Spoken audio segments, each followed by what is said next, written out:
Hi friends, welcome to my channel Rekha daily ಲಾಗ್ಸ್ಗೆ ನಿಮಗೆ ಸ್ವಾಗತ. ನಾನಿವಾಗ ಮಧ್ಯಾಹ್ನದಿಂದ ವಿಡಿಯೋ ಸ್ಟಾರ್ಟ್ ಮಾಡಿದ್ದೀನಿ. ನನ್ನ ಫ್ರೆಂಡ್ ಮಗಳದು ಬರ್ಡೇ ಇದೆ, ಸೊ ಅದಕ್ಕೆ ಅಲ್ಲಿ ಹೊರಗಡೆ ಹೋಗಿದ್ದೆ. ಅದೊಂದು ವಿಡಿಯೋ ತೊಗೊಂಡೆ, ಮನೆಗೆ ಬಂದಾಯಿತು. ಇವಾಗ ನಾನೊಂದು ತೊಂಡೆಕಾಯಿ ಪಲ್ಯ ಮಾಡೋದನ್ನು ತೋರಿಸ್ತಾ ಇದ್ದೀನಿ. ಆ್ಯಕ್ಚುಲಿ ಸಾಂಬಾರು ಇತ್ತು, ಸೊ ಅದಕ್ಕೆ ಒಂದು ಪಲ್ಯ ಮಾಡ್ಕೊಳ್ಳೋಣ ಸಾಕು ಅಂತ ತೊಂಡೆಕಾಯಿ ಪಲ್ಯ ಮಾಡ್ತಾಯಿದ್ದೀನಿ. ನೋಡಿ, ಇದಕ್ಕೆ ಈರುಳ್ಳಿ, ಹಸಿಮೆಣ್ಸಿನ್ಕಾಯಿ, ಕರಿಬೇವು ಅದೆಲ್ಲ ಬೇಕು. ಸಾಸಿವೆ, ಉದ್ದಿನಬೇಳೆ, ಕಡಲೆಬೇಳೆ ಒಗ್ಗರಣೆಗೆ ಹಾಕ್ಕೊತಾ ಇದ್ದೀನಿ. ಎಣ್ಣೆ ಇಟ್ಬಿಟ್ಟು ನಾನಲ್ಲಿ ತೋರಿಸಿದ್ನಲ್ವ ಜಾರಲ್ಲಿ ಏನೇನು ರುಬ್ಕೋಬೇಕಂತ. ತೆಂಗಿನಕಾಯಿ, ಬ್ಯಾಡಗಿ ಮೆಣಸು ಮತ್ತು ಸ್ವಲ್ಪ ಜೀರಿಗೆ, ಸ್ವಲ್ಪ ಅರಿಶಿನ ಇಷ್ಟು ಹಾಕಿ ಪೌಡ್ರ್ ಮಾಡಿ ಇಟ್ಕೊಂಡಿದ್ದೀನಿ. ತರಿಯಾಗಿ, ನೈಸ್ ಆಗಬಾರ್ದು. ಇದು ಡ್ರೈ ಪಲ್ಯ, ಸೊ ಅದಕ್ಕೆ ಸ್ವಲ್ಪ ಆ ಥರನೇ ಇರಬೇಕು. ನಾವು ಜ್ಯೂಸಿಯಾಗಿ ಬರೋದಕ್ಕೆ ಟೊಮೆಟೊ, ಹುಣಸೆಹಣ್ಣಾಗಲಿ ಏನೂ ಯೂಸ್ ಮಾಡೋದಿಲ್ಲ. ಇವಾಗ ಹಸಿಮೆಣ್ಸಿನ್ಕಾಯಿ, ಕರಿಬೇವು ಹಾಕ್ಕೊಂಡಿದ್ದೀನಿ, ಈರುಳ್ಳಿನೂ ಹಾಕಿದ್ದೀನಿ. ಇದನ್ನು ಸ್ವಲ್ಪ ಬಾಡಿಸ್ಕೊಳ್ಳೋಣ, ಚೆನ್ನಾಗಿ ಫ್ರೈ ಆಗಬೇಕಿದು.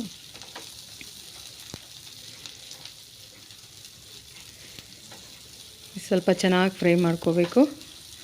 ಸ್ವಲ್ಪ ಅದು ಈರುಳ್ಳಿ ಕಲರ್ ಚೇಂಜ್ ಆಗಬೇಕು, ಅಲ್ಲಿವರೆಗೂ ಬಾಡಿಸ್ಕೊಂಡ್ರೆ ಸಾಕು. ಇದಕ್ಕೆ ಆಯಿಲ್ನ ಏನೋ ನಾನು ಜಾಸ್ತಿ ಯೂಸ್ ಮಾಡಿಲ್ಲ, ಅದು ನಾನ್ ಸ್ಟಿಕ್ ಆಗಿರೋದ್ರಿಂದ ಅದು ಕಾಣಿಸ್ತದೆ ಅಷ್ಟೇ. ಬಟ್ ನೀರೂ ಏನು ಜಾಸ್ತಿ ಯೂಸ್ ಮಾಡೋದಿಲ್ಲ, ಹಾಗೆ ಮಾಡ್ಬೋದು.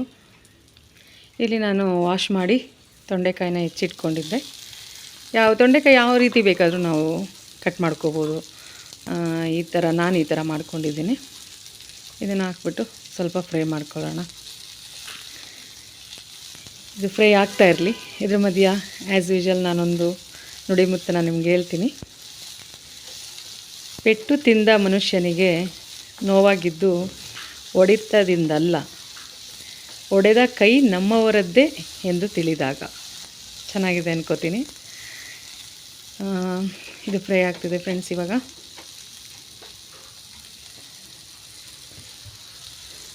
ಸ್ವಲ್ಪ ಆಯಿಲಲ್ಲೇ ಚೆನ್ನಾಗಿ ಫ್ರೈ ಆಗಿಬಿಟ್ರೆ ನೀರು ಹಾಕ್ಕೊಂಡು ಅದನ್ನು ಬೇಯಿಸ್ಕೋಬೇಕಂತ ಏನಿಲ್ಲ.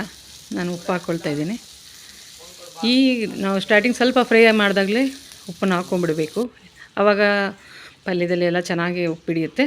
ಸ್ವಲ್ಪ ನೀರು ಹಾಕ್ಕೊಂಡಿದ್ದೀನಿ ನೋಡಿ, ಜಾಸ್ತಿ ಬೇಡ, ಯಾಕೆಂದರೆ ಇದು ಡ್ರೈ ಮಾಡ್ತಿರೋದ್ರಿಂದ. ಇವತ್ತು ಸಂಜೆ ನಮ್ಮ ಫ್ರೆಂಡ್ ಮಗಳದು ಬರ್ತಡೇ ಅಂತ ಹೇಳಿದೆ, ಅಲ್ಲಿಗೆ ಹೋಗಬೇಕು. ಚೈತನ್ಯನ ಮಗಳದು. ನನ್ನ ಬೆಸ್ಟ್ ಫ್ರೆಂಡ್ಸ್ ಚೈತು ಮತ್ತು ವಂದನಾ, ಇನ್ನೂ ತುಂಬ ಫ್ರೆಂಡ್ಸ್ ಇದ್ದಾರೆ. ಬಟ್ ಇಲ್ಲಿ ಸದ್ಯಕ್ಕೆ ನನ್ನ ಮನೆ ಹತ್ರನೇ ಇರೋದು ಇವರು. ಇವಾಗ ಇದಕ್ಕೆ ಪ್ಲೇಟ್ ಮುಚ್ಕೊಂಡ್ಬಿಡ್ತೀನಿ, ಸ್ವಲ್ಪ ಫ್ರೈ ಆಗಲಿ. ನೋಡಿ, ಈ ಥರ ಆಗಿದೆ. ತೊಂಡೆಕಾಯಿ ತುಂಬ ಮೆತ್ತಗೆ ಬೇಯಿಸ್ಕೊಂಡ್ರೆ ಚೆನ್ನಾಗಿರೋದಿಲ್ಲ ಫ್ರೆಂಡ್ಸ್. ಅದು ಏನಂದರೆ ಸ್ವಲ್ಪ ಕ್ರಿಸ್ಪಿಯಾಗಿರಬೇಕು ತಿನ್ನುವಾಗ, ತುಂಬ ಮೆತ್ತಗಾದ್ರೂ ಚೆನ್ನಾಗಿರೋದಿಲ್ಲ. ಇದಕ್ಕೆ ನಾನಿವಾಗ ಪೌಡ್ರ್ ಮಾಡಿ ಇಟ್ಕೊಂಡಿದ್ನಲ್ವ, ಕಾಯಿ, ಬ್ಯಾಡಗಿ ಮೆಣಸಿಂದು, ಅದನ್ನು ಹಾಕ್ಕೋತಾ ಇದ್ದೀನಿ. ಮೆಜರ್ಮೆಂಟ್ ಎಲ್ಲ ಏನೂ ಮಾಡಿಲ್ಲ ನಾನು, ಸ್ವಲ್ಪ ಒಂದು ಅಂದಾಜು ಮೇಲೆ ತೋರಿಸಿದ್ದೀನಿ. ಸ್ವಲ್ಪ ಹಾಕ್ಕೊಂಡ್ರೆ ಸಾಕು. ಇದಕ್ಕೆ ಯಾವುದೇ ರೀತಿ ಹುಳಿ ಬಳಸಲ್ಲ, ಮತ್ತು ಏನು ಟೊಮೆಟೊ ಹಾಕಬೇಕು, ಹುಣಸೆಹಣ್ಣು ಹಾಕಬೇಕು, ಲೆಮನ್ ಹಾಕಬೇಕು, ಈ ಥರ ಏನೂ ಬಳಸಲ್ಲ. ಹಂಗೆ ಚೆನ್ನಾಗಿರುತ್ತೆ, ಡ್ರೈ ಆಗಿರುತ್ತೆ. ನಾವು ಬೇಳೆ ಸಾರು ಜೊತೆ ಯಾವುದಾದ್ರೂ ಒಂದು ತಿಳಿ ಸಾಂಬಾರು ಆ ಥರ ಇರುವಾಗ, ಅಥವಾ ನಾವೇನೋ ಸಾಂಬಾರು ಮಾಡಿದ್ವಿ ಅದರಲ್ಲಿ ನಮಗೆ ಸೈಡ್ಸಿಗೆ ಏನೂ ಇಲ್ಲ ಅನ್ನೋವಂಥ ಸಂದರ್ಭದಲ್ಲಿ ಈ ಥರ ಪಲ್ಯ ಮಾಡ್ಕೊಳ್ಬೋದು. ತುಂಬ ಟೇಸ್ಟಿಯಾಗಿರುತ್ತೆ. ಖಂಡಿತ ಒಂದ್ಸಲ ಟ್ರೈ ಮಾಡಿ ನೋಡಿ.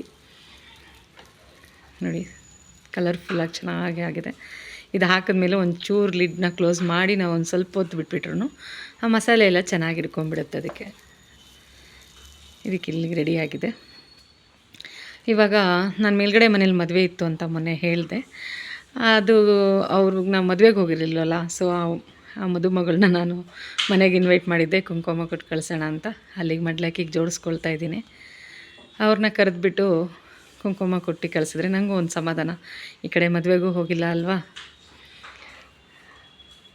ಇದರಲ್ಲಿ ಏನೋ ಒಂದು ಖುಷಿ ಸಿಗುತ್ತೆ. ಸೊ ಒಂದು ಚಿಕ್ಕದಾಗಿ ಒಂದು ಗಿಫ್ಟ್ ತೊಗೊಂಡು ಬಂದಿದ್ದೆ. ಅಲ್ಲಿ ಹೋಗಿ ಕೊಟ್ಬಿಟ್ಟು ಬರೋಕ್ಕಿಂತ ನಮ್ಮ ಮನೆಗೆ ಕರೆದ್ಬಿಟ್ಟು ಅರ್ಶಿನ ಕುಂಕುಮ ಜೊತೆ ಕೊಟ್ಟಾಗ ಖುಷಿ ಕೊಡುತ್ತೆ ಅಂತ ಇನ್ವೈಟ್ ಮಾಡಿದ್ದೆ. ಸೊ ಅವ್ರು ಬಂದಿದ್ದರು, ಅದಕ್ಕೆ ಬರ್ತಾರೆ ಅಂತ ನಾನು ಗಿಫ್ಟನ್ನು ರೆಡಿ ಮಾಡ್ಕೊಳ್ತಾ ಇದ್ದೆ ಎಲ್ಲ ಜೋಡಿಸ್ಕೊಂಡು. ಅವ್ರು ಬಂದಿದ್ದ ವೀಡಿಯೋನೇನು ನಾನು ಮಾಡಲಿಲ್ಲ, ಯಾಕೆಂದರೆ ಆ ಹುಡುಗಿಗೆ ಸ್ವಲ್ಪ ಮುಜುಗರ ಅನಿಸ್ಬೋದು ಅಂತ, ಜೊತೆಲಿ ಯಾರೂ ಇರಲಿಲ್ಲ. ಸೊ ಅದಕ್ಕೆ ಇದು ಧರ್ಮಸ್ಥಳದ ಪ್ರಸಾದ ಸ್ವಲ್ಪ ಇತ್ತು, ಹಾಗೆ ಅವ್ರಿಗೆ ಕೊಟ್ಟು ಕಳ್ಸೋಣ ಅಂತ ಇಲ್ಲಿಗೆ ಅದರದ್ದು ಬಂದರು, ಕೊಟ್ಟು ಕಳ್ಸಾಯಿತು. ಓಕೆ, ನಾವಿಲ್ಲಿ ಬರ್ತಡೆಗೆ ರೆಡಿ ಆದ್ವಿ. ಈವ್ನಿಂಗು 7 o'clock ಹಂಗೆ ಬನ್ನಿ ಅಂತ ಇನ್ವೈಟ್ ಮಾಡಿದರು, ಲೇಟ್ ಆಯಿತು. ನೋಡಿ ಕವನ ನಾನು ರೆಡಿ ಇದ್ದೀವಿ. ನನ್ನ ಮಕ್ಕಳು ಇಬ್ಬರೂ, ಅವರಿಬ್ಬರು ಗಂಡು ಮಕ್ಕಳು ಸ್ವಲ್ಪ ಬೆಳೀತಾ ಜೊತೇಲಿ ಎಲ್ಲೂ ಬರೋದೇ ಬಿಟ್ಬಿಟ್ರು. ಸೊ ಎಲ್ಲಿಗೆ ಇನ್ವೈಟ್ ಮಾಡಿದ್ರು ಬರೋಲ್ಲ.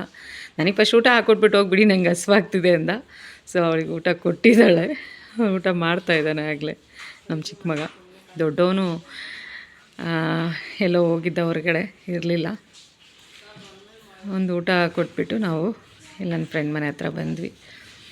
ಸೊ ಬೇರೆ ಯಾರನ್ನೂ ಗೆಸ್ಟ್ ಅಂತ ಯಾರನ್ನೂ ಇನ್ವೈಟ್ ಮಾಡಿರಲಿಲ್ಲ ಅವಳು ಈ ಸಲ. ಸ್ವಲ್ಪ ದಿನದ ಮುಂಚೆ ಮಗನ ಬರ್ತಡೇಲಿ ಎಲ್ಲರನ್ನೂ ಇನ್ವೈಟ್ ಮಾಡಿದ್ಲು. ಸೊ ಮಗಳಿಗೆ ಈ ಥರ ಸಿಂಪಲಾಗೇ ಇರಲಿ ಸಾಕು ಅಂತ ಹೇಳ್ಬಿಟ್ಟು ಈ ಥರ ಮಾಡಿದ್ಲು. ಫ್ರೆಂಡ್ಸ್ ಅಂತ ನಾನು ಮಾತ್ರ ಹೋಗಿದ್ದಿದ್ದು, ನಾನು ಕವನ ಅಷ್ಟೇ.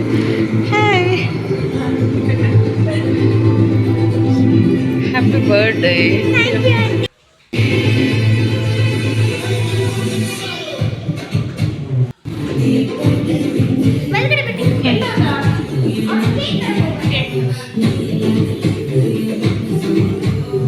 ನನ್ನ ಫ್ರೆಂಡ್ ಕಾಣಿಸ್ಲಿಲ್ಲ. ಇವರೇ ನನ್ನ ಫ್ರೆಂಡ್, ಇವರೇ. ರೆಡಿನಾ?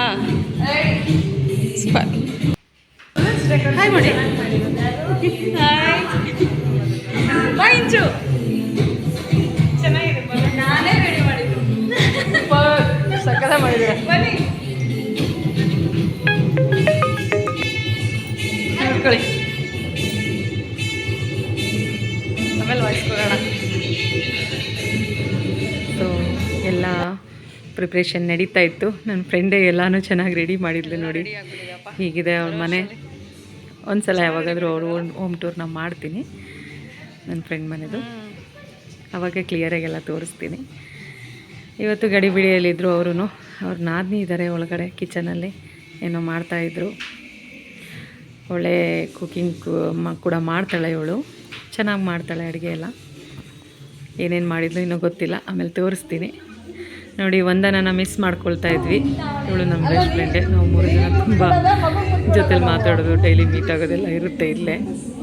ಸೊ ಅವಳು ಊರಿಗೆ ಹೋಗ್ಬಿಟ್ಟಿದ್ದಾಳೆ, ಆಯಿತು ಮಿಸ್ ಮಾಡ್ಕೋತಿದ್ವಿ. ಸೊ ವಿಡಿಯೋ ಕಾಲಲ್ಲಿ ಮಾತಾಡಿಸ್ತಾ ಇದ್ದೀವಿ ಅವಳಿಗೆ.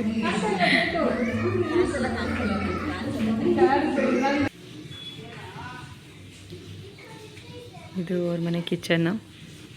ನೋಡಿ ಅಡುಗೆ ಎಲ್ಲ ರೆಡಿ ಆಗ್ತಾಯಿದೆ. ಪೂರಿ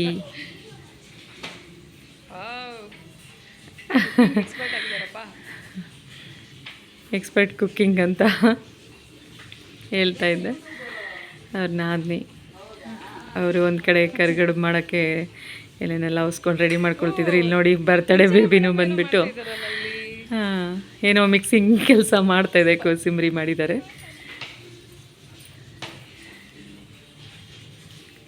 ಇಲ್ಲಿ ಏನೇನು ಮಾಡಿದ್ದಾರೆ ಮೇಡಮ್ ಅಂದರೆ, ಪೂರಿ, ಕರಿಗಡುಬು, ಆ ಕಡೆ ಏನಪ್ಪ ಅದು ಸಾಂಬಾರು, ಮತ್ತು ಚೆನ್ನ ಮಸಾಲ ಮಾಡಿದ್ದಾರೆ, ವೈಟ್ ರೈಸು. ಇದೇ ಸ್ಪೆಷಲ್ಲು ಇವತ್ತಿನ ಊಟಕ್ಕೆ. ಊಟಕ್ಕೆ ಇಲ್ಲೇ ಬರಬೇಕಂತ ಮಧ್ಯಾಹ್ನನೇ ಹೇಳಿಬಿಟ್ಟಿದ್ರು ಫೋನ್ ಮಾಡಿ, ಮಿಸ್ ಮಾಡಬಾರ್ದಂತ. ಅದಕ್ಕೆ ಕರಿಗಡುಬಿಗೆ ಮಾವಿನ ಹಣ್ಣಿನ ಸೀಕರಣೆನೂ ಮಾಡಿದ್ದಾರೆ. ಒಳ್ಳೆ ಕಾಂಬಿನೇಷನ್, ತುಂಬ ಚೆನ್ನಾಗಿದೆ. ಸೊ ಇಷ್ಟು ಆಯಿತು. ಕಿಚನಲ್ಲಿ ಇದೆಲ್ಲ ನಡೀತಾ ಇತ್ತು. ಇನ್ನು ಯಾರೋ ಫ್ಯಾಮಿಲಿ ಮೆಂಬರ್ಸ್ ಯಾರೋ ಬರಬೇಕಾಗಿತ್ತು, ಅವ್ರಿಗೋಸ್ಕರ ವೆಯ್ಟಿಂಗಲ್ಲಿತ್ತು. ಸೊ ಅದಕ್ಕೆ ಕಿಚನಲ್ಲಿದ್ದರು. ಕವನ ಕುತ್ಕೊಂಡ್ಬಿಟ್ಟಿದ್ದಾಳೆ ಆರಾಮಾಗೆ. ಅವನು ನೋಡಿ ತನ್ಮಯ್, ಫುಲ್ಲು ನಾಚಿಕೆ ಅವನಿಗೆ. ಯಾವ ಫೋಟೋದಲ್ಲೂ ನಿಂತ್ಕೊಳ್ಳೋಕ್ಕೂ ಇಷ್ಟಪಡಲ್ಲ. ಯಾರಾದರೂ ಮಾತಾಡಿಸಿದ್ರೆ ಫುಲ್ಲು ಇದು. ಇಲ್ಲಿಗೆ ನಾನು ಬ್ಲಾಗ್ನ ಎಂಡ್ ಮಾಡ್ತೀನಿ. ನಾವು ಟೈಮ್ ಆಗ್ತಾಯಿದೆ. ಸೊ ಇಲ್ಲಿ ಬರ್ತ್ಡೇ ವಿಶ್ ಮಾಡಿಬಿಟ್ಟು ಊಟನ ಮುಗಿಸ್ಕೊಂಡು ನಾವು ಮನೆಗೆ ಹೋಗ್ತೀವಿ. ಅಲ್ಲಿ ಅವ್ರ ಫ್ಯಾಮಿಲಿ ಮೆಂಬರ್ಸ್ ಎಲ್ಲ ಇದ್ರಲ್ವ, ಜಾಸ್ತಿ ಇದ್ದರು. ಸೊ ನಾನು ಊಟ ಮಾಡುವಾಗೆಲ್ಲ ವೀಡಿಯೋ ಮಾಡೋಕ್ಕೆ ಅಷ್ಟು ಕಂಫರ್ಟ್ ನನಗೆ ಅನಿಸ್ತಾ ಇರಲಿಲ್ಲ. ಸೊ ನೆಕ್ಸ್ಟ್ ಟೈಮ್ ನಾನು ನನ್ನ ಫ್ರೆಂಡ್ ಮನೆಗೆ ಹೋದಾಗ ಮನೆ ಹೋಮ್ ಟೂರ್ ಮತ್ತು ಇನ್ನೇನಾದರೂ ಸ್ಪೆಷಲ್ ಇದ್ದರೆ ತೋರಿಸ್ತೀನಿ. Bye friends.